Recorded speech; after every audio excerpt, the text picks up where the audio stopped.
আসসালামু আলাইকুম। সবাই কেমন আছেন?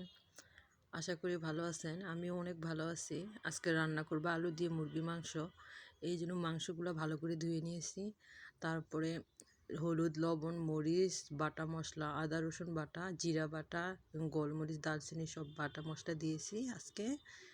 দিয়ে আবার গোটা গোটা কয়েকটা রসুন দিয়েছি। দিয়ে সামান্য একটু সরিষার তেল দিয়ে মাংসটা ভালো করে মেখে নিব।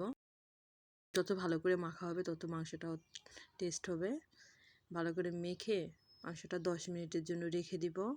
রেখে দেওয়ার পরে তারপরে কড়াইয়ে তেল পেঁয়াজ দিব। দিয়ে পেঁয়াজটা ব্রাউন কালার হয়ে আসলে মাংসগুলো ঢেলে দিব। মাংসটা ঢেলে দিয়ে আস্তে আস্তে নাড়াচাড়া করব।